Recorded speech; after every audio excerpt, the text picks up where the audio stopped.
All right, everybody. I think you must be sick and tired of the music by now. At least I am. I should look for a better loop. I was fiddling around with YouTube Live in the background, but I think it should be working on the YouTube URL. Maybe Soha can paste the URL in here. I think it is actually up and running, and there's 12 million people already on it. It's just kidding. 12 people on it. So we could use some of your comments here. I'm going to paste the YouTube URL here to everyone, and you can spread the news on social media, please, that we're live and kicking. So today, another session here on with a digital conference. Welcome, everybody. This has become a really, really hot thing once a week. And even though we're all confined to our homes, you can actually talk to each other. On my end, I can safely say I've been talking more to people than ever before, which is an interesting twist. So let me introduce people first, and then we'll kick off with the first presentation. So we start on the top left here, Céline. Hello, Céline. Nice to meet you. Céline is from a company, it's called We Need Social, and she is the engagement leadership advisor, and she's going to talk more about what she does shortly. She'll be the third one in the presentations today. And on the lower left, if you can see it that way, that's Didier Marlier. He is an old friend of mine, also from Switzerland, French-speaking Switzerland. And he runs in a company called the Enablers Network. He's also a features agency member. He's a business school professor. I've done many, many exciting things with Didier. It's really great to have you aboard on this one too. Going virtually, struggling. You know, we're all struggling with Zoom, but you know, we can make it work. Thank you for being here to both of you. And of course, there's Soha. Yeah, Soha with the army of robots behind her. Soha is the moderator and the host for all of the chats and the questions. So she's in charge of who gets to say what. So be nice to her. And she may disappear from time to time, but she's always there. She's going to take care of your chats. Briefly, before we go into the subject matter here, most important thing is if you want to ask questions, please use the question tool. Okay, don't use the chat. Use the chat for whatever else you want. If you want to send a message, talk to everybody else, or just send me a message, you can do all of those things on the chat. But if you want to ask a real question, use the question tool. There's also an upvoting tool. So if you like a question by somebody else, you can upvote it yourself, and then Soha can pick the most important one, okay? If you intend to speak and use audio and video, which would be great, of course, if you want to raise your hand, there's a hand raise tool that you can just raise your hand, and then we'll take you in when we can. Please be patient. It may take a little while. When you do finally get to speak, please only raise your hand if you actually want to ask a question or contribute something. You have 30 seconds, right? This is a real-time show. After that, we'll cut you off, okay? Make sure your audio and video is working if you raise your hand. Soha will have a little chat with you before you go live then on the feed. Final reminder, everything you do here is public and live on YouTube and in perpetuity. Right, so whatever you say, whatever you do here is going to be on the tape, right? So it's great to have you here. Let's dive in, unless there's any urgent questions. Oh, there's already one question. That's good. Whatever you do, don't hit the end meeting button. That's on the lower right down there. That's what will kick you out. Okay. We are going to publish everything on YouTube. Of course, it's live now, and on my blog, futuristgerd.com. There's going to be, if you just check the blog post. There is an interesting addition to that. I'm going to put up all the slides, all of the images, the presentations, and the audio and the video of the whole thing in about 2 hours after the event. So futurewithgerd.com.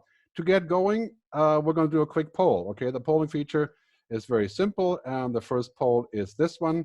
That is the poll that asks who you are. You have several choices. Tell us a bit about yourself. Are you in a leading position now? Are you preparing to become a leader? I think this is multiple choice. I'm not sure. I always forget which one is which.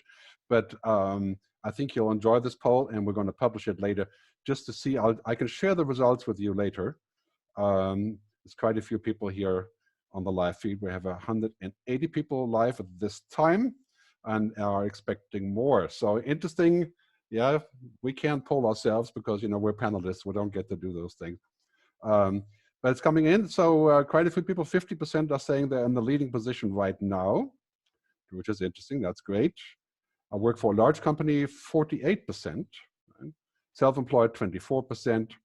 Based in Europe, that's 67%. That's a good number. South America, 12% at this point, and North America as well. and Asia 8%. So keep voting. We're going to do this several times. Okay, on some of them we have multiple choice. They're all anonymous. All right, we're going to publish on our website, so don't worry about that part of it, right? But again, everything you say on the chat, everything that goes in there is in there, and we're not going to do any editing there, right? So it's interesting to see 52% on the leading position right now. On the voting, generally speaking, you have to be quick because we don't do the voting for very long, so there's still 30 people that haven't voted. So put your vote when I end the poll, then you're locked out, you don't get to contribute. Okay, thanks very much for doing this. Okay, I'm going to end the poll because then we can dive into the first round. Okay, well, I'll share the results with you briefly, might as well, right? So a lot of Europeans here, people in leading positions, self-employed people. Great. We need to get more Africans in here, that's for sure. Okay, well, thanks very much for doing this. I'm going to stop sharing and put this somewhere else. Okay, so I want to kick off with an interesting new thing I've developed using Zoom, who's now a partner, by the way, for this streaming series here.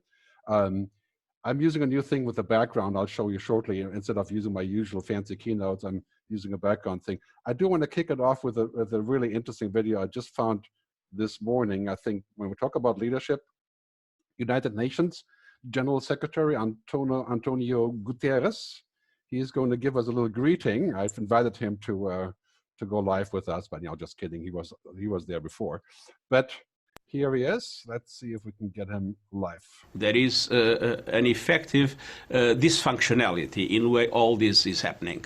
We have not a global governance system. Of course, the World Health Organization is the UN authority on health. They have issued guidelines, but many of the countries have not respected them, or sometimes they do, sometimes they don't. So the only way out is through effective international cooperation. And I believe the G20 can be the nucleus of that international cooperation, aiming at acting together in an articulated way. But look, I mean, this is not only the COVID-19. If you look at peace and security, I mean, the relationship between the biggest powers have never been as dysfunctional. The Security Council has been paralyzed in relation to many of the conflict situations in the world. For climate change, it has been so difficult to bring people together. So we are witnessing a serious problem. And that problem is that international cooperation has never been at this low level. And we need to make sure people understand that as threats are becoming global, COVID-19 is another one, climate change already existed, peace and terrorism, global terrorism is there. As these threats are becoming global, we effectively need to have a very strong commitment to international cooperation and to strengthen multilateral institutions. I know this. So, yeah, pretty hefty message as far as leadership is concerned. He goes on later to say that we're essentially facing a dysfunctional system. And I think this is a great debate when we talk about Europe, right? Not just the US, which we'll talk about also later. Before I go into my part attaching to Antonio's generalist contribution, I want to say how it works. I would do 7 minutes each. Of course, that's a huge challenge. Usually I speak about 70 minutes, but we'll do 7 minutes each. And then we're going to have a quick debate with the three of us, and then the next presenter, and at the very end, we're going to do all of the Q&A, all the questions, and there's no real tough limit on time here, but after about 14 hours, no, just kidding, an hour and a half, that's kind of the time frame, and that's already kind of long, right? So let me start here with my part, and bring this up here so you can see the speaker over here. So I think, it's quite clear, this is pale blue dot from Carl Sagan. We're now moving into an entirely different world. There is a world before Corona, and there's a world after Corona. And everybody that's out there waiting, basically saying, we're going to wait this out and then it's going to go back to normal, will be heavily disappointed, right? I read up on this yesterday, and Bill Gates has 18 months for a vaccine, right? Other people are saying 2 years for kind of an economic recovery. So you may be able to go back to a restaurant, you may be able to go into a small venue, but traveling like we used to, 1,000 people events, music, people are suffering for money. This is a real deep cut, right? And this cut requires leadership. It requires us to do things that we didn't used to do before, like this, right? This is what we're doing now, right? So we are working remotely, which is bizarre when you think about it, because it's very hard to actually connect with people. Like I do usually on stage, I see people crying or falling asleep. And I can react to it here, but I can't see you, right? So I think this is a new way of working that requires different kind of leadership, right? And I've recently started calling this the kind of area that we're in right now, not the Great Depression, which some people are saying, or the Great Recession, but I'm calling this the Great Transformation. I think we're going to take all the pieces of the ecosystem that we had before, money, healthcare, government, security, safety, energy, and all of that is in the process of reboot, right? Just imagine, for example, the role of government. You know, how dramatically that will be enlarged in the future, whether we like it or not. I mean, that's, of course, if we have an autocratic government, that could not be such a good thing, right? But the role of government is growing, right? And this is crucial. I think we can expect that to be a major, major thing in the future, this sort of great transformation of things that's coming. And I think it's really quite clear, this quote here from Milton Friedman, which I don't usually like quoting, but Milton said this years ago, in I think the 60s, right? Only crisis produces real change. And when that crisis occurs, the actions that are taken depend on the ideas that are lying around. And that's what leadership is to me. The ideas that are lying around today, we have to put them out there, because this is the time where people are going to say, what is lying around, right? What can we do that is different than before? We're not going to go back to the old normal from last year, no matter what we're saying in terms of economic projection. There's so many things, like, for example, once people are used to working from home, you know, will they continue to work from home? Yes. Yeah. Do they have to ask their bosses for permission? Yeah. And then, of course, we have huge power shifts in politics, right? I call this the Suez moment for the US. You know, the Suez moment was for the UK in the 50s, when they didn't react correctly what happened with the Suez Canal, right? And then afterwards, the UK was no longer an empire. And now we're here in America, we can safely say America will no longer be an empire for many, many reasons, right? But for reasons of saying, how did they react to this crisis? I mean, we'll talk about that later, right? But losing leadership, right? Losing leadership on this topic is the Suez Canal moment for the US. And now we have Harari, for example, the Israeli author. He writes that in this battle against the virus, that humanity lacks leadership. And I would say that's partly true and partly not true, but it's a little bit polarized right now. But I do see people coming out and taking leadership that I didn't expect.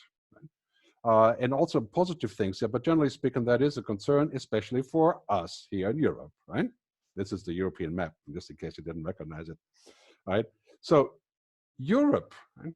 I mean, this is the make it or break it moment for Europe, right? I mean, what we need, in my view, is unconditional solidarity to show leadership to absolutely everyone. $500 billion in all kinds of whatever they come up with, yeah, that's not going to be enough. It's $2 trillion in the US, right? I mean, we're going to have to figure out how to take leadership, and the Commission needs to really get on with it, right? And the Germans and the Dutch, and, you know, we need solidarity, right? This is true leadership in the age of crisis, because this kind of idea that I've talked about for years, right? This is either going to happen now, which I think it will, right? Or it's going to crumble. Because the Commission and the European government really has to make sure that we feel united, right? If you can say one thing about America, right? Americans usually do the wrong thing. This is what the right thing. That's what Winston Churchill said. But after they've exhausted all other possibilities, which is an interesting quote, right? So you can see they have $2 trillion now coming in funds, right? And this is, by the way, this is kind of like, you know, we are dumbstruck. We need to really step this up and come together as a European nation, because in the end, this is what is defeating the virus, right? Global collaboration, leadership in healthcare, leadership in science, believing in science. You know, this has sort of gotten lost in America to some degree, right? And that is the future of, you know, connecting with each other. Look at this stat here from Statista, right? 500 million people could be pushed into poverty. This is why I don't think we're going to go back to normal, right? I mean, here in Switzerland, we don't have poverty on you know, in that way that you have. But think about Brazil, India, Nigeria, right? And that wave of COVID is just about to hit them. We're going to need some serious leadership to equalize and create equality after this, right? This is a huge opportunity, but also clearly solidarity over money, right? That's a tough one for Germany, for example, given what has happened in Greece before. So the other thing that's coming after COVID is this, right? I mean, we have to be sure that this is the next big crisis. It's going to be another pandemia. Of course, we will have those. but climate change is 1,000x of the challenge of Corona. And it's right here. Right? Now we're learning how we can do emergency things like stay at home. The next thing is going to be climate emergency, right? Carbon taxes for flying. And that is going to take a huge amount of leadership, right? Imagine just politicians, public officials, mayors, right? Ourselves. And, you know, clearly climate change is the next big thing, right, coming up. So, yeah, I would safely say that the future is not an extension of the present, right? No matter what you think of the present as being good or bad, the future will be different because all of the conditions are changing around it, right? And right now, I would say, as a futurist, you know, right now is the time where it's almost impossibly hard to say anything about the future, right? Because it's all up for, like, you know, short-term change. Could go either way. But I think we need to have leaders that understand the future. Political leaders, practical leaders, business leaders. And when you watch Bill Gates, for example, he's been on various shows last week, you can clearly realize that he has an idea of what's coming, right? An intuition, an imagination, right? Not just a calculation. And here's the good thing, right? In the world's fight against Corona, female leaders are showing the way. This has been a fantastic thing in the last 3 months, you know, not just Merkel, but of course Jacinda in New Zealand, right? Then of course Finland, Sanna Marin, in Denmark, in Belgium, right? In Iceland.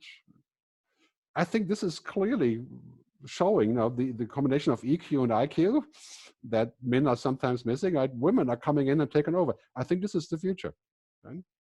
Women and younger people. And we see that happening everywhere. And I think this is the end of populism, by the way, also as another discussion point.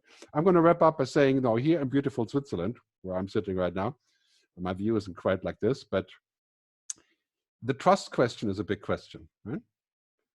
And you can safely say that Swiss people are generally trusting the government a lot. You know? This is completely different than many other countries. Also, of course, because we're a rich country, right? But again, Harari says about this, today humanity faces the crisis not just because of the virus, but due to the lack of trust between humans. And I think this is one thing we have to do as leaders. We have to generate that trust between humans. Right? And that's how we're going to get to solutions. And that's, in my view, very much a human thing. So here, this is a piece of content taken from our latest movie on COVID-19, the post-corona future. So I think what we need to do is reinvent. This is a great time to reinvent, talk to each other, right? Collaborate, to go on with our lives, to trust each other, very, very big point, I think, and to also to be human. I think this is the key part. The last part is the key part, because I think it is human to make mistakes, but it's not such a good idea to keep repeating mistakes, right? So I would take this as a summary of my presentation, and now I'd like to open it up for questions. Thanks very much. Let's hear what you have to say. Any questions, guys? Please speak away, or do we take questions from the audience? We have 5 Q&As. You guys want to chime in, please? Didier? I like the comments from probably somebody from Italy. Women are not taking over. They are more inclusive in the way they lead, and they probably have better listening skills. That's for it's sure. not about opposing men and women, of course. Yeah, I like that. Yeah, of course not. Yeah, not taken over in that sense, not in the male sense, right? but I think this is definitely now going finally in the right direction. And you know, I think if a government was like New Zealand, would be much better off in so many ways. But of course, New Zealand is very unique in that regard. There's somebody on the same wavelength asking you, Gerd, or maybe you, Céline. So the future of leadership is female? Question mark. Yeah, you know, that's a very good question. I think basically we mentioned last week in the future of work on the last week's event that EQ was taken over from IQ. Right? I think Einstein once said an entity that's intelligence only is an extremely dangerous thing with a man or machine. Right? And so we've gone on this IQ thing for a long time, but now we move into a world where we have to be more human. We have to understand each other, right? I don't know if that's female or not. That's an impossible question, but it certainly seems like research is telling us that EQ is something that comes easier to women. Gerd, why do you think it's the end of populism? You know, I think that basically you can see right now that most countries that have been run by people who are not in a sort of commonly approved position, have not done very well with this. You could say, however, of course, extreme autocrat countries, or let's say not democratic countries, say maybe like China as an example, right? They've done quite well, at least that's what the numbers tell us, right? We don't know the real numbers, right? But populists are not doing well because they haven't done the right thing, right? And I would forecast, you know, I said in my 12 bullets a couple of weeks ago that I think Trump will not mention the word re-election again, given that he has done all the things, you know, pretty much everything wrong except for the $2 trillion until now, and now even wants to let people back on the street. So I think populism is defeated just because it has shown not to work. But then again, there are other movements where we see more extremism, right? And like in Israel, we're seeing the trend towards a sort of surveillance state, right? So I'm not so sure that it's going to be that easy, but let's take some questions, or yeah, shall we? Okay, there's already quite a few. Already quite a few. Okay, Ursula Busse. Again, please look at the questions and upvote them. That would be great, so we can sort them better. Ursula Busse says, will this crisis strengthen the EU? So I'll leave that to you guys to jump into that puddle first. Yeah? Didier, Céline? Don't let me go first on this one. You know, it's... I certainly believe it questions it, Gerd. One of the things, you know, if you go back to what happened in Italy at the beginning, when the Italians tried to warn everyone, and that was received by sarcastic smiles, because of course, you know, Italians, they can't even track the virus, and why should we be worried? So these sorts of behaviors and stereotypes we hold on each other are not very helpful. There's also something I'd like to not correct, because I don't think anyone is right or wrong, but we tend to depict the Dutch and the Germans as selfish and bad because they don't want to lend money. You know, what I understand from these countries is that they're very happy to lend money, but not lend money to do more of the same. There's a condition. I agree with you that we should be unconditional solidarity, but it's not about buying out old industries so that they can continue business as usual. And we would miss as a collectivity the huge change that we are to do. Yeah, but I mean, I think, you know, look at the reality of things. I think if we do not have unconditional solidarity and Eurobonds and funding of the same size or larger than the US, then what are we going to have in return, right? It's crime, terrorism, immigration, people with trouble, people out of work, 50% unemployment in Italy, and on and on and on it goes, right? How good could that be? So for me, it's more like, yeah, it's probably a lesser evil, you know, if we just move ahead and do what needs to be done, and then figure out how to strengthen. I personally think that Europe will come out of this crisis as what I call the United States of Europe, but it will be very painful. Right? I think that whole debate that's clear, and that's going to be the next year and a half, right? So yeah, you have all different positions on this, but it can't be the North versus the South, you know, that is just, yeah. And I think, you know, here in Switzerland, of course, you know, I'm German, but I live in Switzerland, so we're watching from the sidelines. Yeah. Céline, you have a comment? I'm holding my breath. I'm terrified of what could happen if solidarity didn't take over selfishness. The European ideal is such a beautiful and historically relevant one. It means so much to peace and prosperity, and it would be, but it has already been harmed over the last 10, 15 years. So I'm really not sure that in this time of deep crisis, we can see already all problems being solved. I'm hopeful, though. I mean, I want to be hopeful. So I'm still holding my breath. I can't be optimistic at this stage. Yeah. I really don't want to be pessimistic. Well, to tick off that question, Didier, do you have a comment there? No, well, if you are going to build on Céline's point, I'll let you build, because I think that's then a good question for both of you. Yeah, there's quite a few good questions, hard ones too. I tend to think that this is a make it or break it moment for Europe. And I would like to do everything I can to contribute to the making it. because in the end, I think that's our only choice in Europe, is to go into the future, is to go united. And so this is, yeah, definitely a point that we need to look at. There's a question that relates to this, right? The second one from Anwar Junabjoy says, do you honestly think that we'll be more human, or is it just a short phase before we return to proper winning? Rich and strong will exploit the poor and weak. Oh, well, that's some hefty question here. Didn't you read my book? Well, guys, you want to jump on this first? I'll give you some time to think and hold a monologue in the meantime if you want. That's usually what I used to respond to Anwar when we did our MBA together a long time ago at IMD.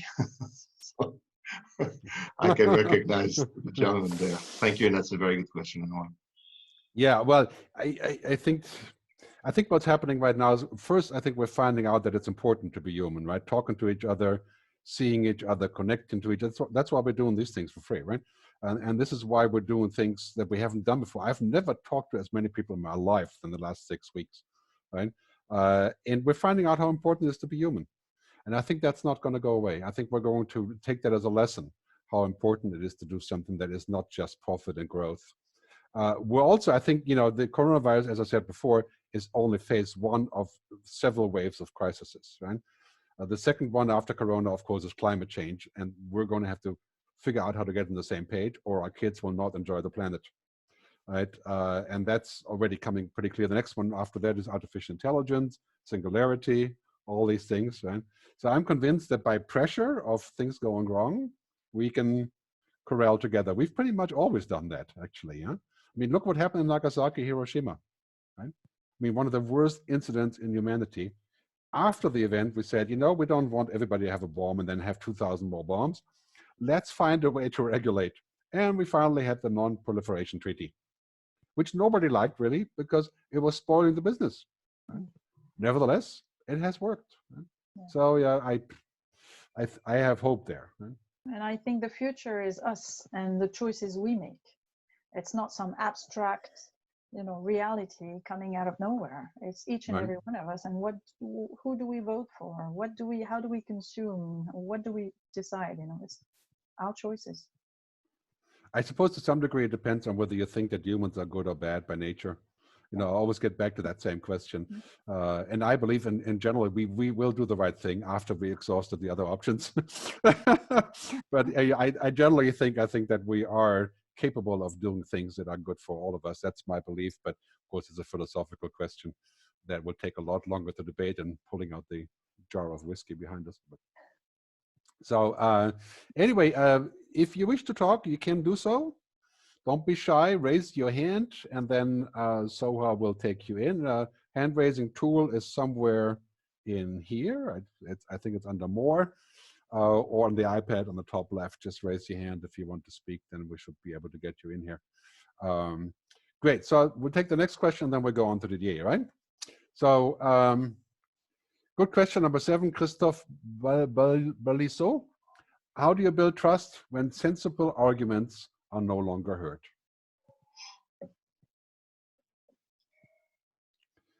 Okay, yeah, please fire away. Yeah, to me, the answer lies in shared purpose. So it's about sharing what the deep values, the deep, what is it we're looking for as a change in the world? What do we want to contribute to? So it's not necessarily about reason. I can have lots of rational arguments for a case or against it, right? So it's more about how do we connect as humans around a shared purpose. To me, that's the key. Yeah, and I totally agree. I would add that the biggest danger for the moment is the polarization, and I'm talking more about politics than business, of course. And if we fall into the trap of polarization, responding by exclusion to exclusion, responding by provocation to provocation, by tantrum to tantrum, we're not going to go very far. I'm not saying that we should agree with people who are on those extremes, extreme right or extreme left or extreme whatever. But it's a these people are trying to say something. They are talking about their concerns and their fears. So one thing we should do as leaders I always say there's a big difference between understanding and agreeing, but trying to show respect, understand the fear behind, and construct with them the way to the future, this shared purpose that you rightly so talk about, Céline. That would be my response. And refraining from participating in the blame game, which is, it's a high game these days, you know, whose fault is it, whose fault is that? And I myself try to refrain from going there because I don't think it's helpful at all. Yeah, I think, you know, from my viewpoint, how do you build trust? I think part of that has to do with storytelling. And, you know, of course, that's my background, being a musician and so on. You know, I tell stories, but I think it's really important that we tell stories that get people's attention, not just on the intellectual level, right? I mean, you can't build trust to making an argument in spreadsheets, you know? It's like you build trust because you touch people in some way, right? And trust isn't digital, and trust isn't an app. It's not a download. It's not on YouTube. It's not on Amazon. It's not, can't be purchased, right? You have to build trust, you know, by creating stories and then backing up the story with good arguments and touching people a little bit deeper. And I think this is one of the things that we are doing now. Right? We're building trust, and that we are actually, we want to contribute. And this is also why we're doing these events, right? To build trust, and not just in us, but in each other. Right? So that's an important question. So let's move on to the next presentation. Again, the hand raise tool, I'm going to take a look to see if that's actually active right now, because I don't see anybody raising hands, which is quite unusual. Usually we have full of hands. But let's go to Didier. Please, Didier, show us your take on leadership in the future. Thank you very much, Gerd. I hope you will soon see my screen. Yes, you should see it. Do you see my screen now? Yeah? All good. So good morning, good afternoon, and good evening to some very courageous amongst you. Anwar, you're one of them, for joining us. My job has been for the last 12 years to advise leaders about how to behave and how to lead in what we call the disruption economy. And like you, I never thought I was going to see anything like what we've seen. So I have observed for the past 2 months sometimes unexpected leaders, but people who really raise the level of their game, people who rise to the occasion, and who have created a solid difference for their nation, if they are politicians, or for their company, if they are executives like most of us are, or for their family and those they love. And when I observe them, most of them have 5 things in common, which I wanted to share with you. The first one is that they seem to challenge the orthodoxy following which a leader's license to operate is his knowledge or her knowledge and her control of the situation. Well, let's call them Corona leaders, know that they don't control anything, that alone there isn't anything they can do, and that on top of that, they're just as lost as we are. You may remember those stickers on American cars in the old days, don't follow me, I'm lost too. That's their mantra for every day in the morning. Contrary to some who stand on the podium, throw tantrums, have this attitude of how can I fly like an eagle when I'm surrounded by turkeys, and then project a video in their honor, the leaders, those Corona leaders, display humility and vulnerability. They don't pretend that they know that they don't, and they'll be delighted to invite others to join them to the party and help them out of the pit. Give you one example. I happen to live in Switzerland, and I've been quite impressed by the government who rushed on live TV without any safety net, with the press allowed to bombard them questions. And basically their attitude at the early stages was, you know what, we never expected anything like this. We've never been trained nor prepared for that. We're gonna have to go by trial and error. And stay with us, bear with us. We will get out of it together, but give us a chance. And that created a huge trust and a huge feeling of connection between the leaders and the led. So that's lesson number 1. Lesson number 2, they are people with their people. They remain present, visible, and reachable. They reduce the power distance. They are not ego-driven. They fight for a higher purpose, their nation, their family, themselves, or their business. And they demonstrate empathy. They really want to understand what are the fears and concerns of their people. Give you an example, a CEO I have the honor, in fact, it's a member of a board I have the honor to work with, has put on his agenda that every day he would call 20 to 30 people all over the world at random amongst his employees and have a genuine, honest conversation. How is it for you? What are you doing? How do you feel? What are your concerns? What are your fears? Etc., etc. Of course, he will never speak to the several tens of thousands of employees, but you know what?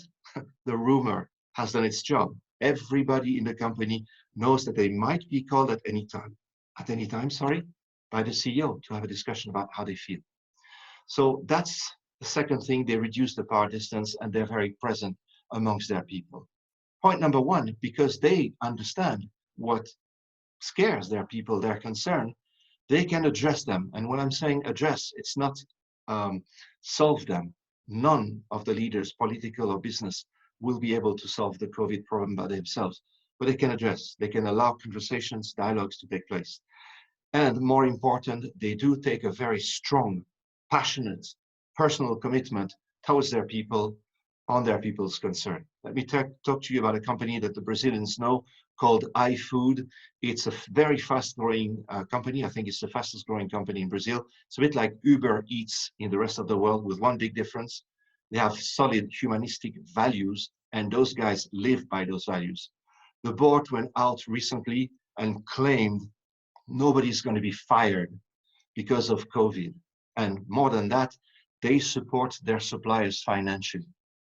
The Joe Kaiser, who is the CEO of Siemens, did exactly the same a few days ago. Nobody will lose their job in Siemens because of COVID. It's going to be difficult. They will probably have to reduce their salaries starting from the top and end. But there's a commitment and there's a very strong ethical, principle-based stand on this.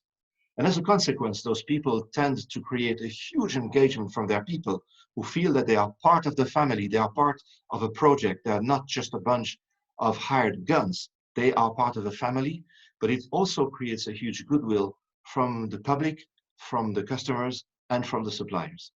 Lesson number 4 is not necessarily a lesson from this crisis. It's about walk the talk. Those leaders that I'm observing know that people don't listen to what they say, but they listen to how they behave, what they do.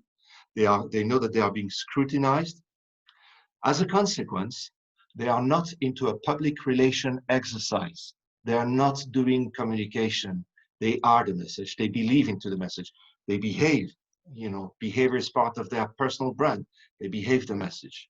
Very different from the ministers of health, as you know, from New Zealand and Scotland, who've been on TV asking people to respect the confinement and were caught by paparazzis into their secondary home for the weekend.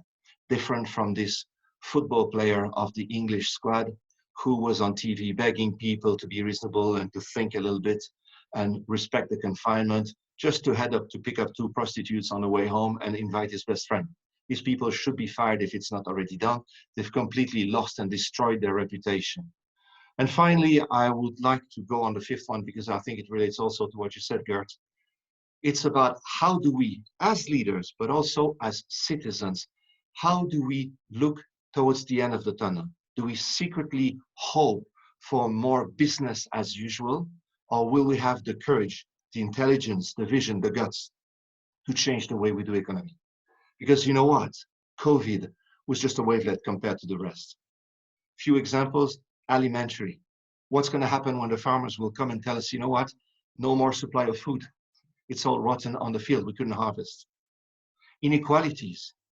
What do you think will happen when the nurses, the cashiers, and other very humble people who saved our lives and who made our families' lives possible will suddenly wake up and check the salaries of the Neymars, the Messis, the Mbappe, the NHL, the NBA stars, when they will also look at the salaries of some of us executives who were totally transparent during the crisis, useless, and the best some of the sports people could do was shut up rather than show themselves enjoying life and not respecting at all the confinement.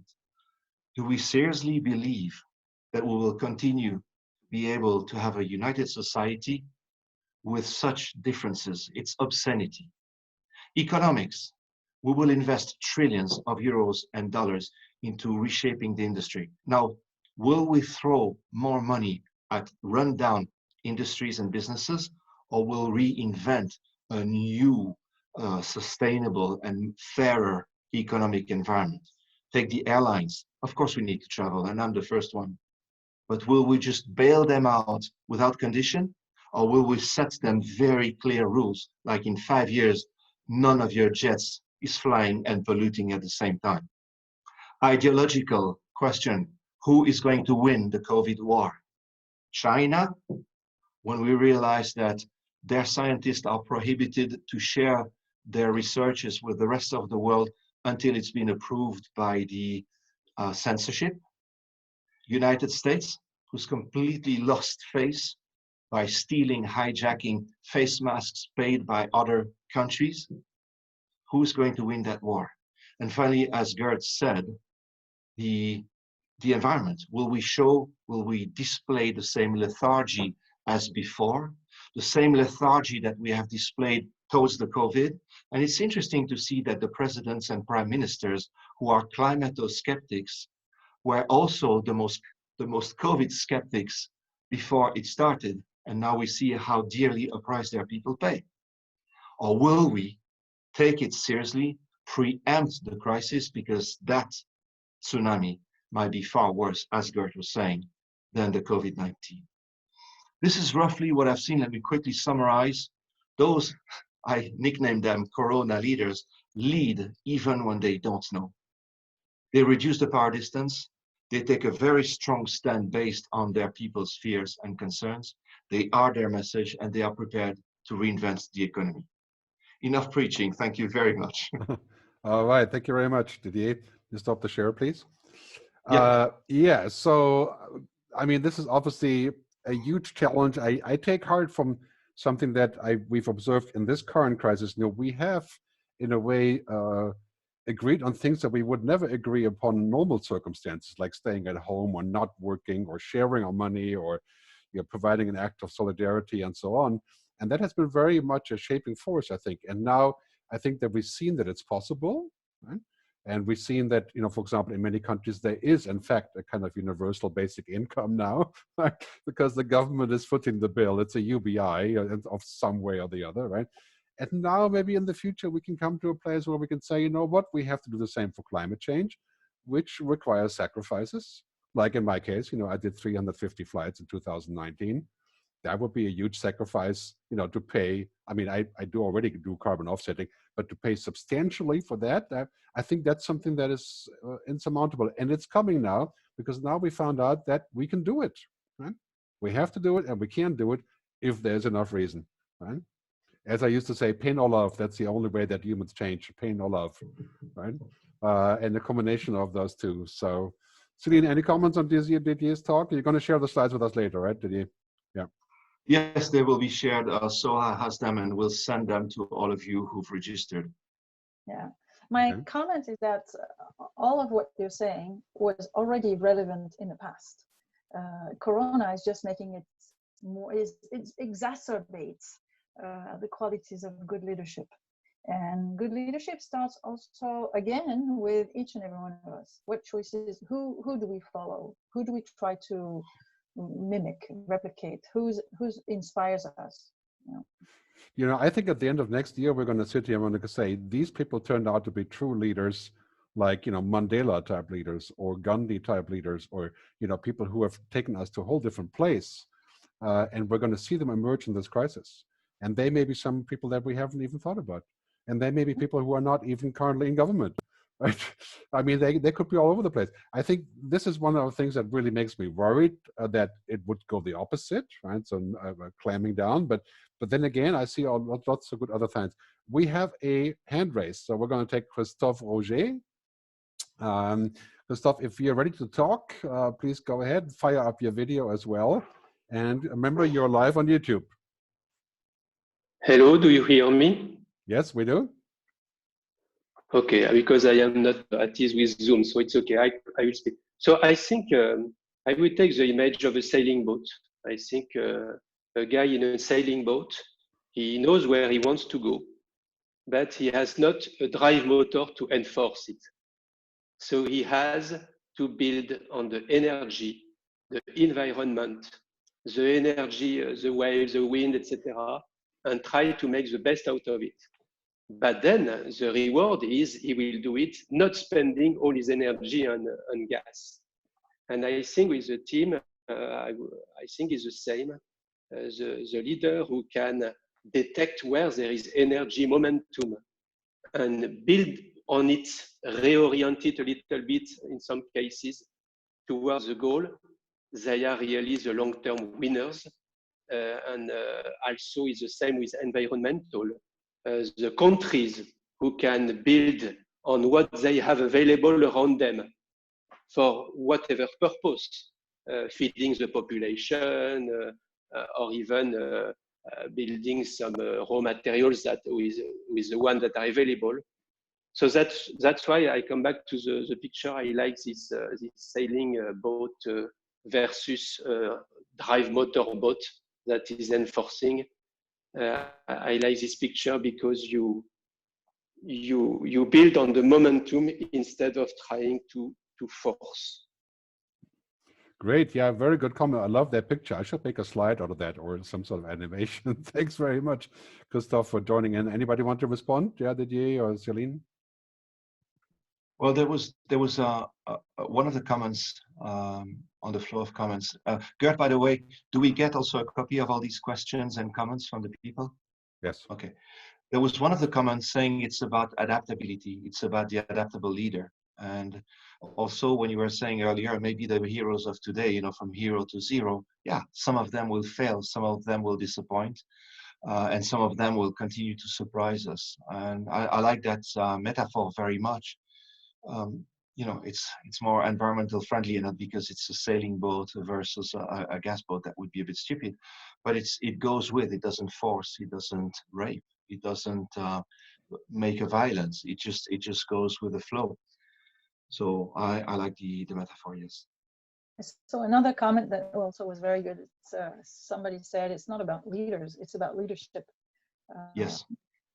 Let's because we often tend to project, you know, the ideal qualities in the leader, like, and we're all humans, right? So yeah, I was going to say, actually, you know, we are so different kinds of leaders with different strengths and different powers, and this is why we need more than one. We need many more. I proposed years ago when my book came out to start a global digital ethics council, you know, because of technology taking over everything basically. And now I'm rethinking. I'm thinking like, what we need now is a great transformation council.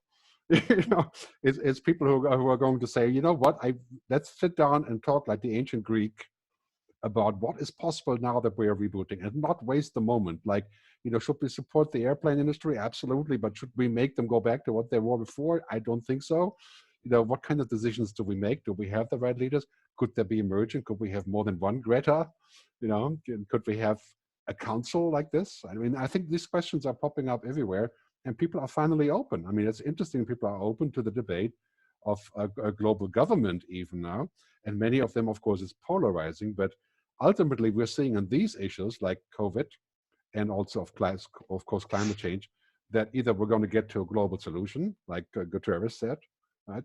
Or we're not going to get to a solution. And if we don't get to a solution, then I'm afraid that wouldn't fare very well for us. Do we have any other urgent questions, or should we move on to the next session? There's a couple of interesting questions.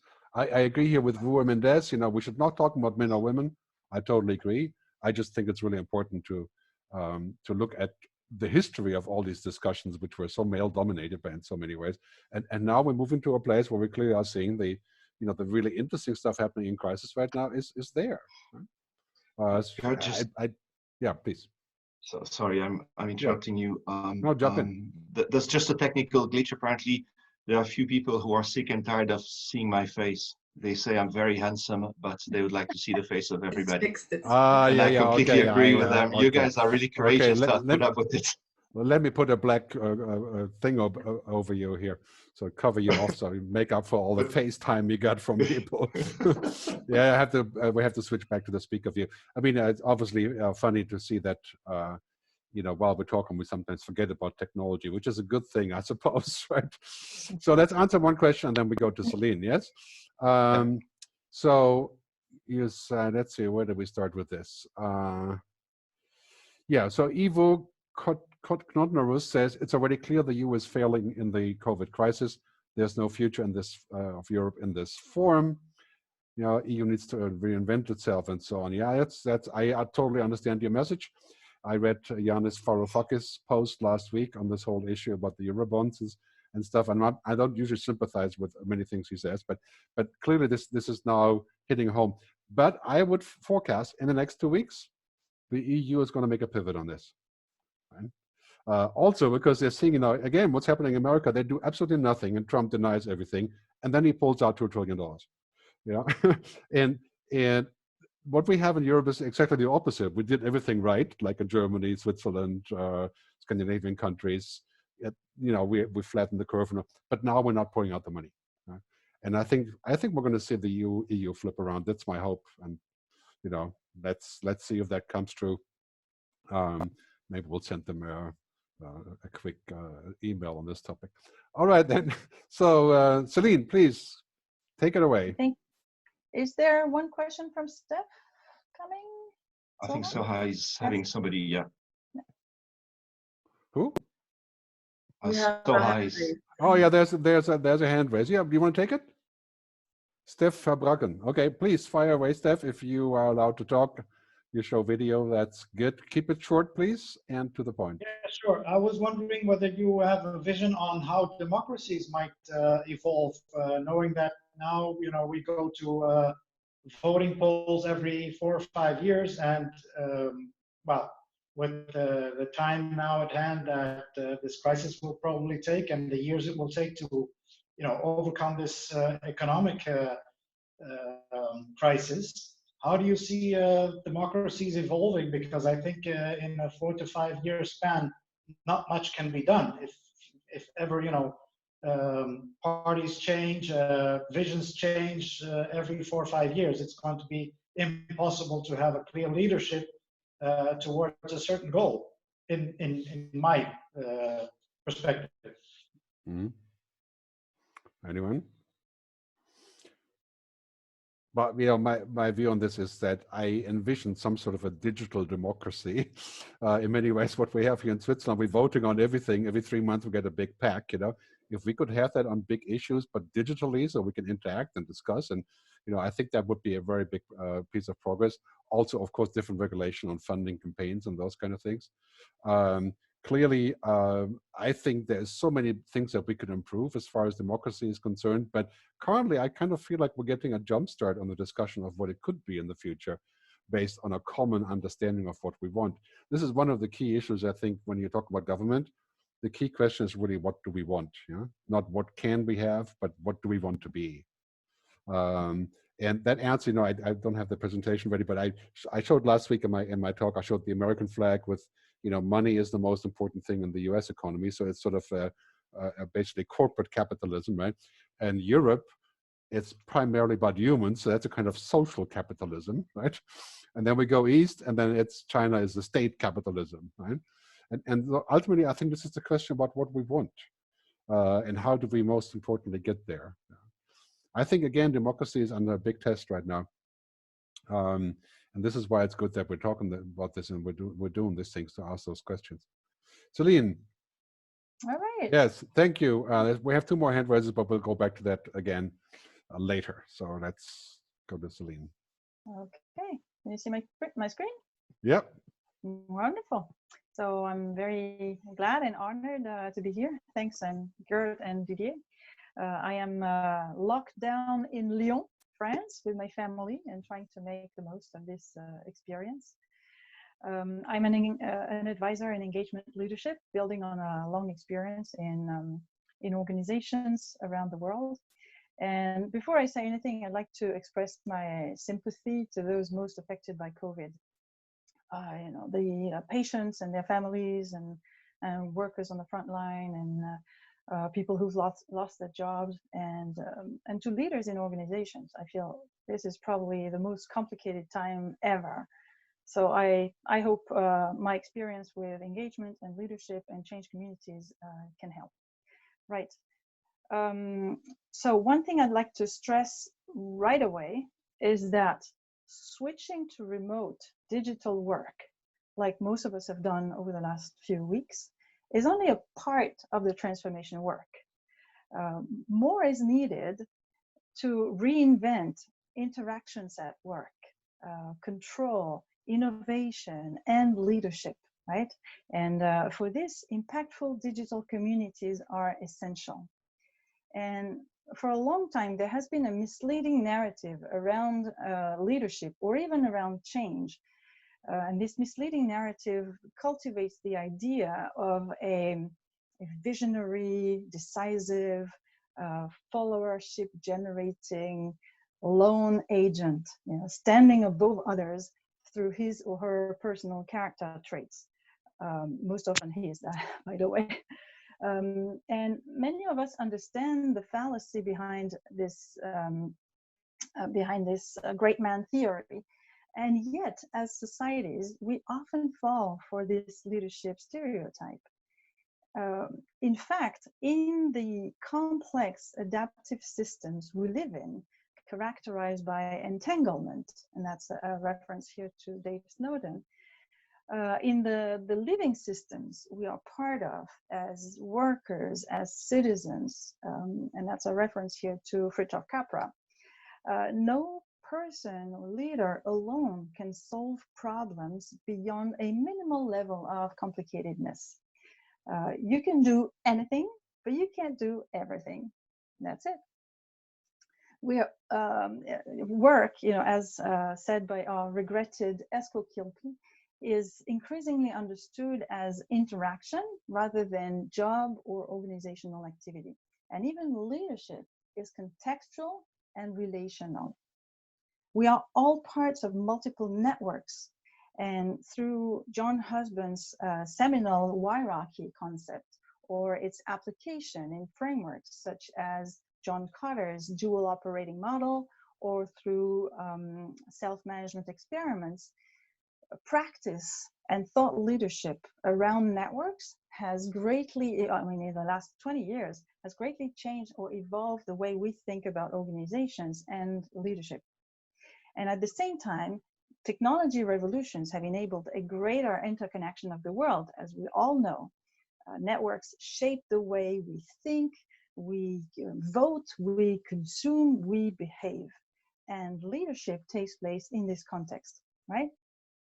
Now, for a long time, organizations have considered large numbers as audiences.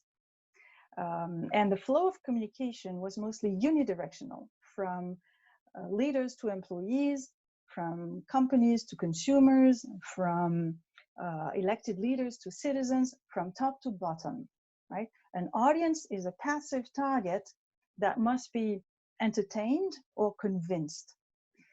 Today, there's a shift in words, if not in action, towards communities.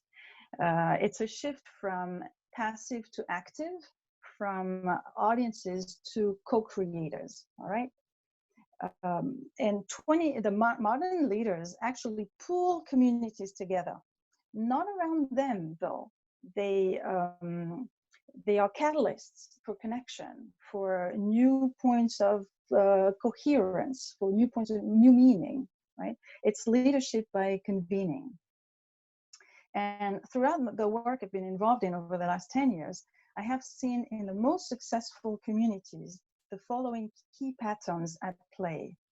They go from, instead of spreading a message, pushing a message, they pull people together. They go beyond, they do not target brains only, but hearts and souls and sense of purpose.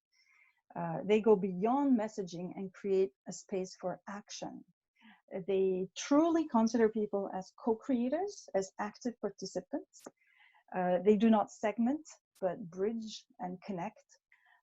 They expand sense-making from experts and executives to everyone. They open up perspectives, and they release control and create more space for freedom, because freedom is a great enabler. I have applied those principles myself in several change communities in the vaccine industry, or the airline industry, and we'll be happy to share links towards resources, case studies, community management resources if you'd like to study further, or one of my favorite books, The Structure of Belonging by Peter Block.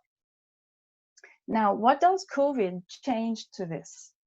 COVID challenges a lot of things. It challenges the way we work, the way we build trust and bonding.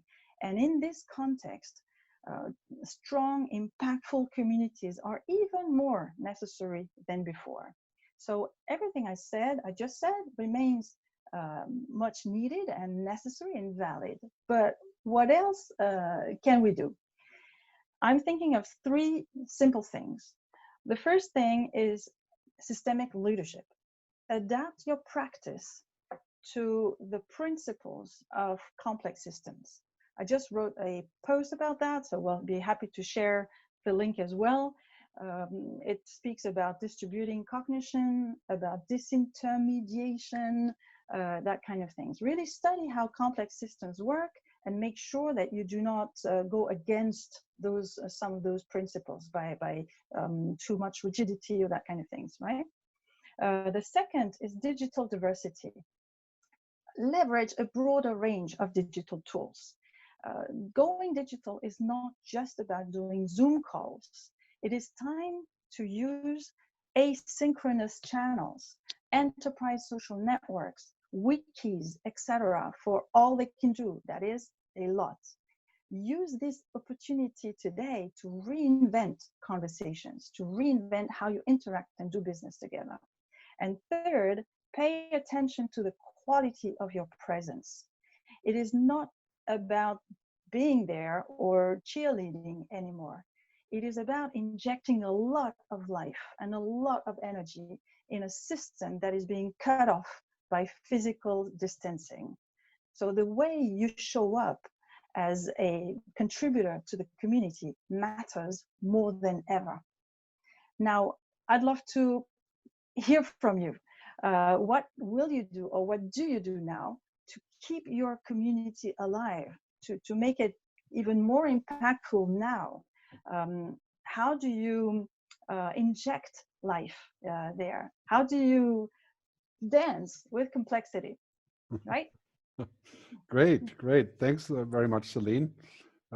Thanks very much for sharing all of these things. There's so many points here. I like the bullets you made, going from the old to the new. I made a screenshot. I'm going to bring it back in later, but obviously that's kind of like a schedule of the things we could be doing. I want to share a comment that we have here on YouTube on this whole discussion. As we're going live on YouTube, people are having comments on YouTube as well. So one of them, Idris Boussari, says, by modeling Estonia, can other countries of the world implement e-strategies to enrich civil engagement? So on this whole question about leadership of countries, Estonia keeps popping up a lot in the whole debate. Any feedback on Estonia? I think that's maybe somebody from Estonia. Is that a model for e-government? Céline, are they doing this? Are they doing this sort of social way of interacting? Yeah, I'm not familiar enough, but I hear a lot of great things about Estonia, so I wouldn't be surprised. Yeah, I think this is obviously, I mean, it's a very, very small country, and it's interesting to see they have digital passports, digital voting, and you can apply to be citizen online, I think, right, in Estonia, which is an interesting take on things. But anybody has a hand raised? We'll take Claudia shortly here. If you want to debate, please do come in. I'm going to take another look at the questions here, okay? There is a quote here from François Lavallée, from Yves Lusignan, a futurist. He says, today is not the end of yesterday, but the beginning of tomorrow. And she wanted me to comment on that, or you guys to comment on that. I think it's kind of obvious, right? I mean, this is how I live my life in so many ways. It is, however, funny, I think, for me also to realize how many unexpected things have happened in the last few years, you know? So Trump, of course, Brexit, COVID, and it's really, I think the future has never been less, how can I say, like, you say something and before you know it, something has changed, right? But there's a few things I think that are remaining, but it's definitely something where it teaches you to be humble about predictions that may or may not be as easy to do. Any comment on this content, the beginning of tomorrow? I think it's a good good comment here. We have another one that we should take here by Alice Deschamps. The concern of global leadership at worldwide level seems a no-brainer, but how do we make it happen when politicians take easy isolation positions? How do we make that happen? I think this is something where we made it more than politicians. This is. I mean, it's interesting. Yeah, please. I would say, as long as we wait from others to bring the solutions, we're doomed. As long as we wait for a hero, a savior, somebody will solve that, it won't work. Good point. Didier? Yeah, I really agree. It reminds me, it's a slightly different topic, but I think it's at the end, it's getting the same place. I've done a piece of work for a big Brazilian company on ethics because they were plagued by lack of ethics, people stealing, blah, blah, blah.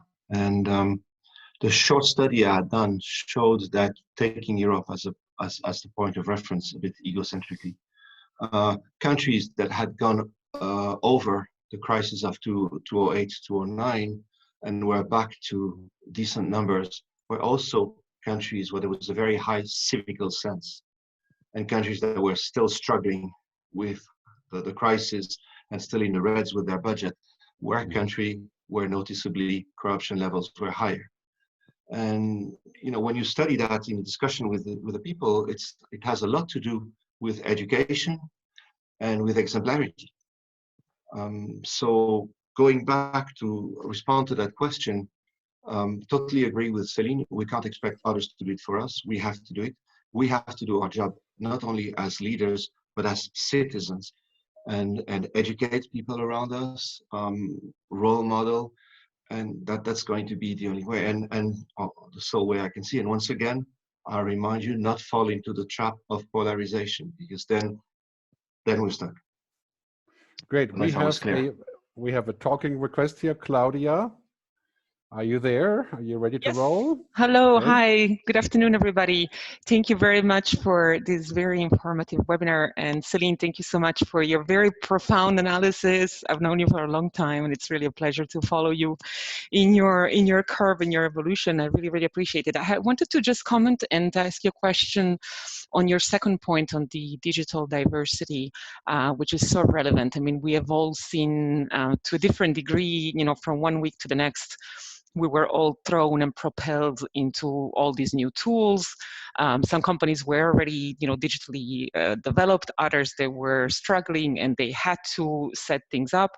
So your suggestion is to embrace this change and to use it as a way to experiment and to not just focus on one tool, but to find the perfect tool, but just to try all the different things. And I understand that, but isn't there a risk also that, there might be too much and too many? And I speak for personal experience. In our organizations, we are now deploying, and all of a sudden from one day to the next, using all sorts of things for internal comms, for external comms, for members comms, for for all sorts of purposes. This creates also sometimes some redundancy because some people are confused, and so they share the same content on all the channels, via email and on the different teams and Yammer and what have you. So what, in your experience, in your long experience, in organizational change and in digital platforms, what is there at some point a minimum number, or how do you find the balance so that we are more efficient, we are better connected, but we're not dispersed? Yes. Thank you very much. Yeah, thank you, Claudia. It's great to have you here. I feel first there's a learning curve, which is totally normal, and it's messy these days, and it's normal. Big kudos to all the IT departments which have enabled a huge switch, for thousands and hundreds of thousands of people overnight, to work from home. So it's not perfect. Some people were better prepared than others, but there's this learning curve. It will come.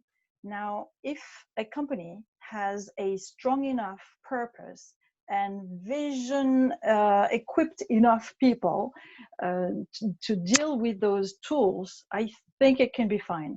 The risk is fragmentation of conversations, and it's a real risk. So it takes efforts to reconvene, recombine, etc. But the diversity of tools doesn't scare me, because it enables a multi-channel approach where some people will be more comfortable with that tool, other people with that other tool, etc. Redundancy is not good, must be avoided. Posting the same content on all channels is not great. It's the same as what you do personally. If you like to post a picture, most people will not post the same on LinkedIn and Facebook and Instagram and Pinterest, right? They will diversify the content. So that's it, and it comes with learning, with habits, experiments. So I think this will be the case as well in organizations. But definitely we need to move away from pure Zoom, presential, synchronous conversation, because that's exhausting. People will die, out of that. It will create so much more burnout than expected. So it's not good. So we need to learn about everything else. There's much more tools for collective intelligence. Yeah, if I can chime in here, I think it's really important to see that technology will not be the savior of anything, right?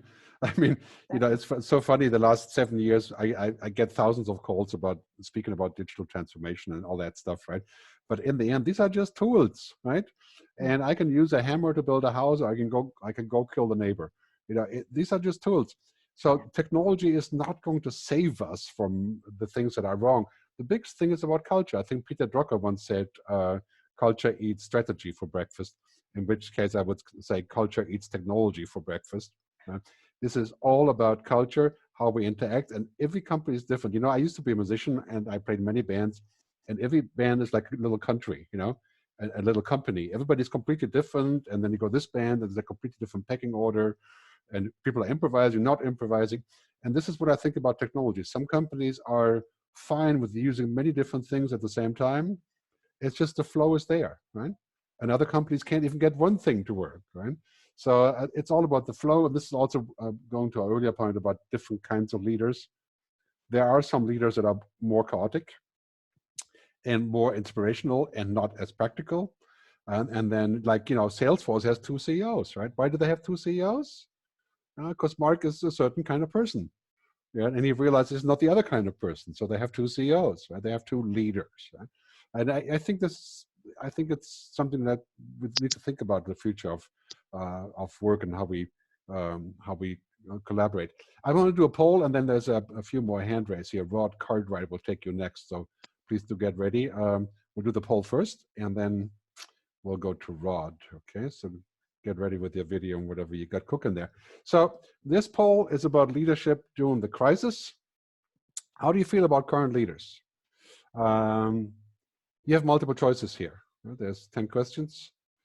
So we'd like to know how you feel. This is actually a very good connection with everything else that has been said. I just saw on YouTube a comment that says, will it be the bureaucrats that win, not the population? Right? And of course, this is a standard question about the European Commission. But let's see what your feeling is about this. Please go ahead and vote. Yeah, don't be lazy. Pull out your finger. So we can see right now, okay, yeah, keep up the voting process. So the possible answers of lack in leadership, the crisis, maybe less of a crisis in Scandinavia or New Zealand, my favorite pet example by now. Very nice place to go, by the way. So yes, it's like an island of something else there. But, no chance to go there for quite some time, I don't think.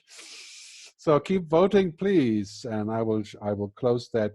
I will close that and share the results shortly. So 93 people have voted. Keep up the voting, please. Please keep up the voting. Right now is a lot of consensus here. The EU is really lacking. Yeah, that's kind of the analysis of the day, I suppose, right? This crisis is a total reset and will empower. What's the rest of the sentence? I can't even see the rest of the sentence here. So we'll leave that hanging. And the other one is that it's totally clear we are lacking leadership right now. But this is an interesting result, and I think I'll make it public here very, very soon before we go to the talk. And by the way, we'll publish the polls also, of course, on the website futurewithgerd.com shortly. While we're still waiting for the poll to wrap up, Céline, can you tell us where people can find out more about you? Sure, they can find out more about me on my website, which is weneedsocial.com.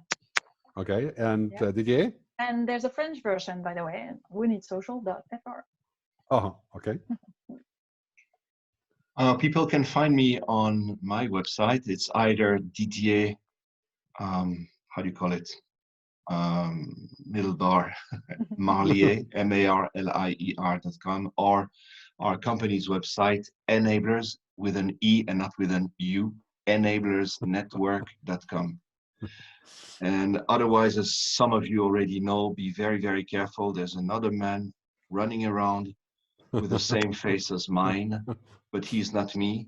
He is the most famous BDSM porn actor in the US, and his name is Mark David. So don't confuse us both, because we look very much alike, unfortunately. Yeah, how can there be anybody else with your face? That's not possible, right? And doing that job right. No. All right, thanks for the warning there. So we are all members of the Features Agency. That's an organization that does keynotes and seminars, and we can be booked together, you know, if you're so inclined to do it virtually and even in person, if that should ever be possible again. So I'm going to end the poll and share the results so you can have a look and see what people are feeling, right? The crisis is a total reset. I think we all agree on that one, right? The crisis will empower the wrong people. That's good. Not too many people on this. A new group of leaders is coming in. The EU is really lacking. Yeah, we got a good mix of people. I see a good crisis leadership in Scandinavia, New Zealand, but not otherwise. Interesting result. Yeah, let's keep this standing for a while. We'll publish that. And let's go to, who shall we go to? Anwar, yes, or Rod? I think let's go for Rod first, because they're both waiting there, right? So Rod Cartwright, please fire away. Are you still there? Oh, yeah. There I am. Can you hear me now? Yeah, we can. Fantastic. I'm not sure how I follow on from Didier's doppelganger story, but I'll give it a go. And I'll also add myself to the Céline fan club. Typically wonderful presentation, Céline. I just had a question, which is, one of our historians in the UK said there's going to be BC and AC, which is before Corona and after Corona. And I wonder whether things are actually that binary. I'm a big fan of dialectics, and if you kind of look at what was already happening with ESG and Six Capital reporting, it's not as if the seeds aren't there for us to pick up where we left off and to use those streams of thought to actually drive forward a positive agenda, rather than going, we have to reinvent everything as if post-Corona was day one of a new history. So I just wonder your thoughts on that dialectics point. Yeah, I mean, very good. I think, you know, basically some things will be completely rebooted and other ones not much. Right? I mean, you think about, for example, if you're in the cruise ship business, then it's unlikely you're going to get any reboot whatsoever, right? But when we think about energy, now all of a sudden, I mean, this is a giant boost in the arm for sustainability, right? Because we're finding out, A, we can do with less, right? And B, we're finding out that it's still workable. And C, we like the skies without airplanes. And the pollution is going down. So we're finding out that it's working, right? And we also know that an emergency like COVID, you know, is right here and now. People are dying of that today. But the next one is kind of palpable. You know, we can feel that climate change is going to go in the same direction. So I think some things will go back to that kind of what they were before. But other things like work, right? Like how we share, how we interact, that has fundamentally changed. My job to go on a big stage and speak is fundamentally changed by this. And I don't think I will go back in any sort of large way anytime soon, maybe in a couple of years, but I will probably never travel in the same way again as I used to, because the whole context is changing. Also, on that note, before I pass on to you guys, I think we're now seeing the end of oil as one of the major outputs of this crisis, right? The oil price is down, down, down, down. People are divesting. And now we're finding out, yeah, this is something we have to do. We have to get out of oil and gas as part of this discussion about the crisis. You know, it'll be painful, but we can do it. And that has become much more tangible. So some industries will never be the same, and other ones will have a chance of recovering in different ways or completely reinventing. So airlines, yeah, it's one of those topics. Yeah, you don't know what to think about that one. Other comments from you guys? I feel a number of good things are born from this crisis, like the intentionality, the efforts we put in connecting with others or reconnecting with families, friends, etc. So I think this is something that will leave a mark into the way we behave, we interact. I hope it will not be balanced by selfishness, or when the crisis gets deeper, people putting themselves, switching into a survival mode. I hope not. I hope this intentionality that is being born out of this crisis stays. And how will it affect and shape, the kids, the teenagers who are going through this crisis as young people? I don't know, but I'm very curious to see that. Yeah, I think a summary for me would be basically, yeah, I think it will be before and after Corona in good ways and in bad ways.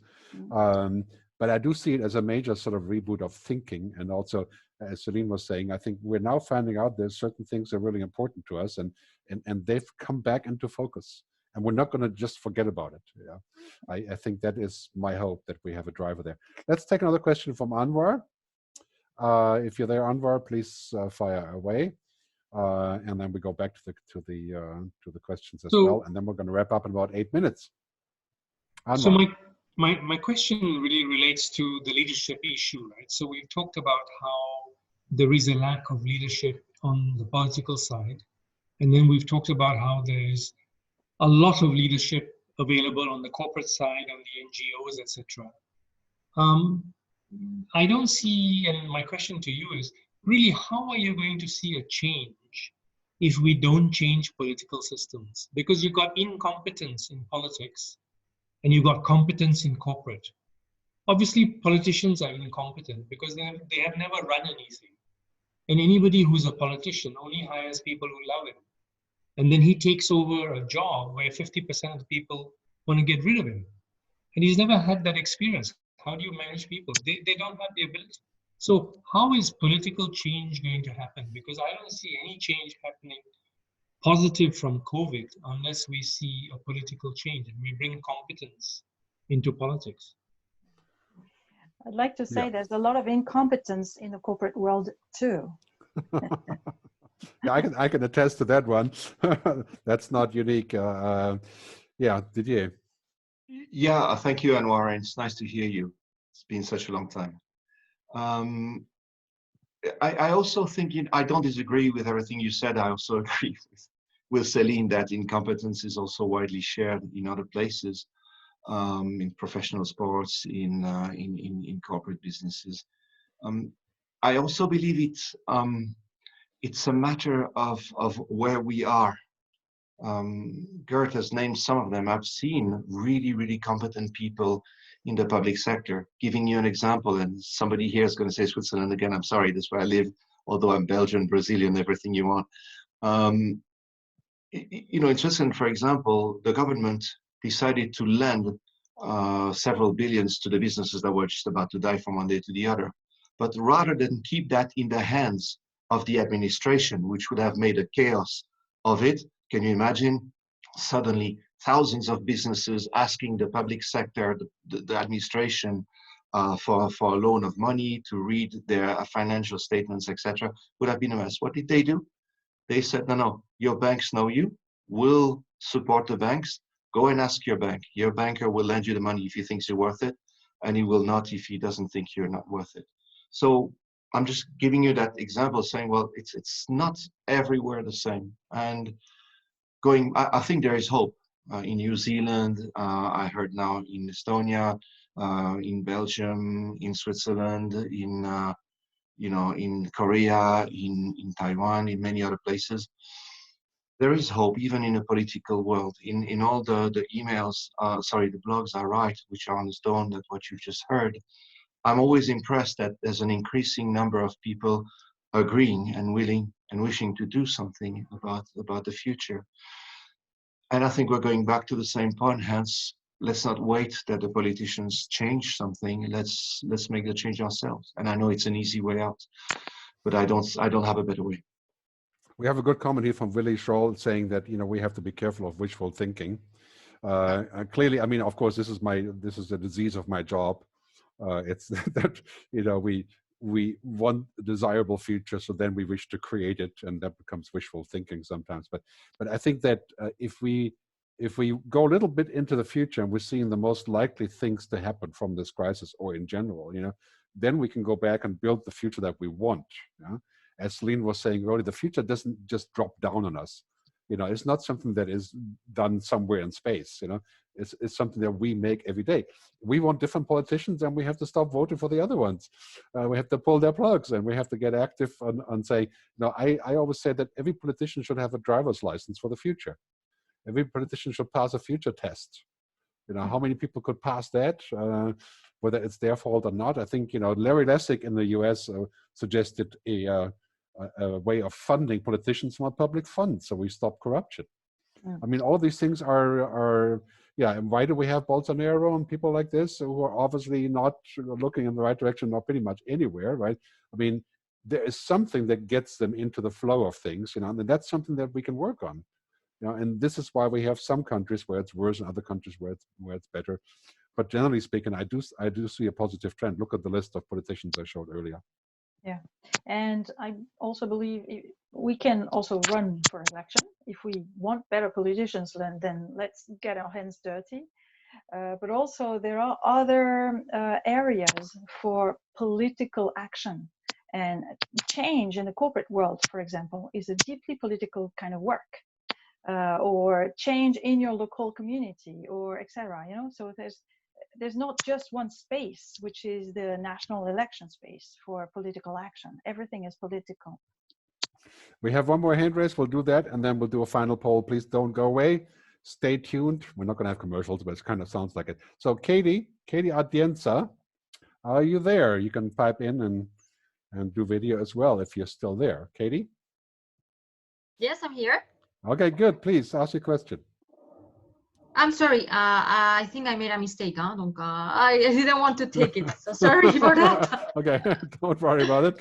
We'll put you straight on mute and go to the questions, to the poll. So we have a final poll coming up, and this is where we would like to know how you feel about the event, and what your feeling is about how this could work. We are working very hard on finding a format that will work for our clients, for speaker agencies, for ourselves, and for all the members of the Futures Agency to figure out what the new format is behind all of that online stuff. I mean, right now I'm getting about 50 invitations for webinars per day. So I'm sure you're in the same position. This is why we're trying to make a bit of a difference in how we use these tools. So again, the final edit of this conversation will be live on YouTube in about 2 hours. That's gerdtube.com. It's the shortcut for my YouTube channel. And on my blog, Feature with Gerd, G-E-R-D, like gastrointestinal reflux disease, you know, kind of the same. In fact, I'm the second rating on Google after the disease, which makes me proud. So keep up the voting here. It's very good. 85 already voted. Also want to thank Zoom for helping us with this setup. I want to thank everybody, also SOA for moderating, and all of the great people at the Futures Agency, and of course Didier and Céline for giving this a try. Next week we have a pretty amazing session that's going to be totally different than anything we've done. It is a battle of ideas between a humanist, that would be me, I guess, and a transhumanist, Callum Chase, who is a very well-known author of science fiction books and a really clear speaker about transhumanism, artificial intelligence, also a member of the Futures Agency. But Callum believes, for example, that organisms are algorithms and that humans are essentially machines and parentheses. So therefore, the merging of man and machine is imminent. And I don't believe that, so it's going to be a powerful debate. We're going to do it in a virtual room on Zoom. That's exactly a week from now. You can find more details on this at theconference.digital, which is our new website, where we'll list all the upcoming events. So that's good. You have been voting. Let me, yeah, there's a few more stragglers here voting. If you have any ideas about future events that you would like to know about, that you would like us to address, then please do send an email. You're going to get an automatic follow-up email within a day with all the links and all that stuff. It's part of the Zoom setup. Okay, I'm going to end the poll and show it to some people. If you want to vote, do it now. Yeah, okay, thank you. So I'm going to share the results. So thank you. The speakers were great. I agree. You know, I think we rocked. Thank you not for saying anything else. That's a good thing to hear. The interaction was cool. I'd be willing to pay. Yeah, well, that's not surprising. I think the willingness to pay for events is a different discussion. We've had that before. Sound and video was good, and not too many tech issues, which was interesting. Right? So bear with us and stick around for the conference.digital. Again, next week, entirely different format. This will be a battle of ideas and no presentations, just going straight to the, well, not presentations in the traditional sense, right? And then we're announcing something else next week on the larger version of this online conference that we call the Future Show. So you can stay by for this one. And thanks again for everything. Thanks, Céline, Didier, Thank you. Soha. Yeah, Soha, thank you very much. You're hiding there behind the screen, but I know you're there. There you are. The robots are back. Okay, thanks very much for sticking around. So, thank you, everyone. Yeah, see you down the road and be well. Thank you.